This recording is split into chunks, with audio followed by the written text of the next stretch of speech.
Durante mais de 30 anos, a China foi tratada pelo mundo como um milagre econômico. A narrativa é de que era um país que saiu da extrema pobreza para se tornar a segunda maior economia do mundo. Então eles construíram cidades inteiras em poucos anos, absorveram boa parte da cadeia produtiva global e eles ditaram o ritmo do crescimento mundial industrial. E para muitos investidores, governos e até empresas, a China virou sinônimo de uma expansão contínua, de demanda infinita e de estabilidade controlada por um Estado forte. Mas o que quase ninguém percebeu é que esse crescimento nunca foi orgânico da forma como parecia. Ele foi sustentado por um crédito abundante interno, investimentos pesados em ativos fixos, expansão imobiliária agressiva e uma aposta que a demanda industrial sempre teria uma taxa de crescimento no mundo. Só que nem sempre o que a gente prevê é o que acontece. Esse modelo ele funcionou enquanto a confiança do sistema chinês existia. O problema começa quando essa confiança nesse poder central começa a desaparecer, quando os chineses sentem que esse poder central está tomando más decisões para o país. E na minha visão, o que a gente está vendo agora não é uma simples desaceleração cíclica mundial. O que está acontecendo na China é uma mudança profunda de comportamento econômico. As famílias, empresas e bancos estão agindo como se o futuro tivesse ficado mais incerto e perigoso.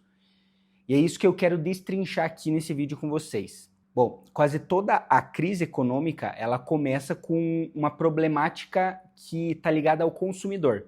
Não acontece nos dados oficiais do governo, mas no comportamento cotidiano das pessoas.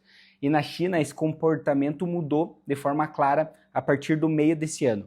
As vendas no varejo começaram a cair todos os meses e em novembro a queda foi de quase 0,5% em relação ao mês anterior. O maior tombo desde os lockdowns da pandemia. Mas o dado mais preocupante não é essa queda isolada, e sim é o padrão que está se formando quando você observa que em 4 dos últimos 6 meses a China teve retração no seu consumo. Isso simplesmente não acontece em economias saudáveis. E quando isso ocorre, significa que as pessoas elas estão deixando de consumir por algum motivo específico. E no meu entender, não é por falta de acesso aos produtos, mas é possivelmente por um medo. E de vários artigos que eu li, esse medo envolve, na minha visão, perder o emprego ou assumir um compromisso, um financiamento que eles sabem que eles talvez não consigam honrar lá na frente. E dessa maneira, simplesmente coloca o pé no freio no consumo. Então, baseado em alguns detalhes, a gente consegue ver que o consumidor chinês entrou em modo proteção. Só que como a gente não tem acesso a alguns outros dados muito importantes chineses, tudo que a gente tem para fazer é especular. E essa especulação se dá com base na dinâmica humana e também em um padrão de comportamento do chinês médio. E para a gente entender se realmente a população chinesa está receosa, a gente precisa estudar algumas outras áreas dentro da China. A primeira, e na minha visão a área mais importante que a gente vai buscar analisar é o crédito. Porque ele é um indicador que revela o estado psicológico de uma economia. Porque crédito é uma aposta no futuro. Quando alguém toma um empréstimo, financia um imóvel ou assume uma parcela mais longa, ele está dizendo implicitamente que acredita que a sua renda futura será suficiente para sustentar aquele compromisso que ele tem assumido. E é exatamente aí que a China começa a mostrar um sinal extremamente grave. Em outubro e novembro, o crédito das famílias caiu por 2 meses consecutivos. Isso não acontecia há mais de 20 anos. Isso significa que as famílias chinesas, elas pararam de se alavancar e comprar coisas num longo prazo. Pararam de assumir risco e isso para mim vai corroborando com a minha tese de cautela da população com o futuro. E quando isso ocorre em larga escala, nenhum estímulo governamental consegue reverter rapidamente esse processo. Esse movimento ocorre antes do desemprego aparecer nos dados oficiais. Primeiro vem essa cautela e um tempo depois vem essa retração do crédito. E depois de tudo isso, com vários meses de atraso, os números oficiais confirmam todas essas hipóteses. Então, muitas vezes, mais importante do que ver os dados que o governo solta, é sentir como que a população está se comportando. O segundo pilar que eu quero tratar aqui são os imóveis. Primeiro, porque o chinês, ele basicamente não tinha muito aonde ele colocar o dinheiro. Ele não pode tirar o dinheiro do país para investir fora, então sobrava imóveis, sobrava investir na bolsa, que basicamente nos últimos 20 anos a bolsa chinesa foi um horror, e alguns tipos de outros investimentos que o governo oferecia. E para o chinês o imóvel não é apenas um ativo financeiro, é um símbolo de estabilidade, status e até de proteção familiar. Então comprar um imóvel significa você garantir o teu futuro. E hoje esse símbolo está um pouco quebrado pelos estudos que eu tenho feito. Os preços dos imóveis caiu drasticamente e de forma consistente a partir do meio desse ano também. O índice imobiliário das 70 maiores cidades chinesas segue em trajetória descendente. E isso acontece mesmo depois de promessas de resgate e de apoio que Pequim ofereceu. O problema é que o mercado não reage a promessas, e sim expectativa. E a expectativa hoje é que os imóveis realmente são um problema para a China, principalmente depois do que aconteceu com a Evergrande. E ninguém compra um ativo em queda quando não tem ideia de como que vai ser o futuro. Se o consumidor recua e o crédito some, o empresário basicamente é afetado e reage. Então a reação quase sempre é a mesma, ele cancela alguns planos, adia projetos, corta investimentos. Isso aparece de forma brutal nos dados de investimento em ativos fixos dentro da China, que incluem fábrica, máquinas, infraestrutura, expansão produtiva. Isso tudo está muito mal. Só para você ter uma ideia, em apenas 6 meses o investimento acumulado saiu de crescimento para contração. No setor privado, o tombo foi de quedas de 2 dígitos em meses consecutivos. Isso é basicamente inacreditável para a China. Isso é uma complicação gigante para o governo chinês, porque nenhum empresário investe quando não vê demanda futura por aquele produto. Se não tem investimento, não há criação de emprego. Sem emprego, tem menos renda. E sem renda, o consumo se contrai ainda mais, as famílias apertam o orçamento ainda mais. E é um ciclo que se retroalimenta, vocês conseguiram entender, né? Por quê? Porque a China ela já está em um ambiente deflacionário lá dentro. Ela vive essa deflação desde 2023. E ela pode acontecer por 2 razões completamente diferentes. A deflação ela pode acontecer ou porque a economia está voando, as inovações são tantas e tamanhas que os preços dos produtos ficam cada vez mais baratos. Porque, pense comigo, se você consegue uma maneira mais rápida, mais barata ou mais eficiente de produzir uma coisa, você consegue que essa deflação aconteça em vários produtos, por uma boa razão. Só que a deflação que acontece dentro desse ciclo atual não é dessa maneira. É porque não existe demanda suficiente para absorver a oferta de produtos chineses. O governo tentou estimular, tentou subsídio, tentou pacote de crédito, mas o cidadão chinês está retraído. O chinês não é igual ao americano, ele não consome tanto quanto a população ocidental. Se você der dinheiro para o americano, ele gasta e se endivida ainda mais. O chinês não. Se ele sente que a economia pode ter problema, ele não usa esse dinheiro. Então, dar muito crédito, deixar esse crédito abundante, não vai convencer o chinês que está com medo de perder o emprego, assumir dívidas, ele não vai pegar esse crédito. Então, Pequim está presa numa armadilha, porque se Pequim continua mantendo essa produção nos níveis atuais, significa que os preços vão estar cada vez menores dos produtos. E cortar a produção significa aceitar um desemprego. Nenhuma das opções é politicamente confortável e o sistema fica paralisado.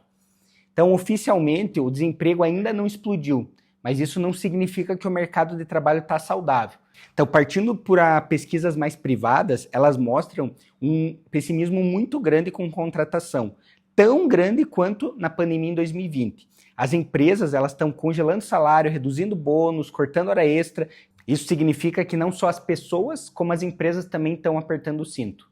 Isso significa perda de poder real de compra. Uma pressão deflacionária ainda maior, esse ciclo se alimentando, significa que o consumo vai continuar fraco nos próximos meses e o único setor que mostra ainda alguma resistência é a indústria com exportações. Mas para mim, tudo isso é meio artificial, porque ela existe porque a China está exportando seu excesso de produção para o resto do mundo. Ela está despejando bens em mercados externos para continuar mantendo essas fábricas funcionando. Só que a Europa já restringiu vários produtos chineses por ser uma concorrência, de certa forma, que eles acreditam que seja desleal. Por quê? Porque algumas roupas vendidas dentro da Europa custavam 1 a 2 euros. E os europeus compravam essas roupas por sites chineses para usar, às vezes, uma ou até 2 vezes só. E ao longo dos últimos 2, 3 anos, isso destruiu a indústria têxtil europeia e fez com que o bloco europeu impusesse algumas restrições nesse tipo de produto chinês. Já pensando no outro mercado grande chinês, que são os Estados Unidos, eles também estão com uma restrição baseada nessas negociações de tarifas impostas pelo Trump. Sem esses 2 dos maiores mercados do mundo, desses produtos mais baratos que a China produz, né, e exporta, será que ela consegue escoar essa produção para outros lugares? Na minha visão, de jeito nenhum. E o que acontece com a indústria chinesa quando o mundo deixar de absorver seu excesso produtivo? Sem essas exportações, a indústria desacelera, sem indústria, os empregos somem, e sem empregos, todo esse sistema entra em estresse, mais estresse do que já está. Eu até vi um podcast esses dias falando sobre o crescimento do mercado de carros elétricos chineses e como isso virou a nova aposta industrial chinesa. Só que nesse podcast, Sérgio Habib é o nome dele. Ele é um especialista nessa indústria automotiva. Ele deu vários dados que mostram que é muito complicado tirar share das montadoras que já estão há décadas dentro de alguns dos mercados. Um dos mercados possíveis de a China entrar muito forte é aqui no Brasil, mas no resto do mundo, esses carros elétricos não têm uma entrada tão facilitada assim. Essa questão dos carros elétricos é muito interessante, mas eu acredito que seria melhor como tema de um vídeo separado exclusivo sobre isso. Mas vamos lá, vamos voltar para a China. Se a gente for ver, se tanto a China quanto os Estados Unidos desacelerarem juntos, aí realmente o problema vai complicar.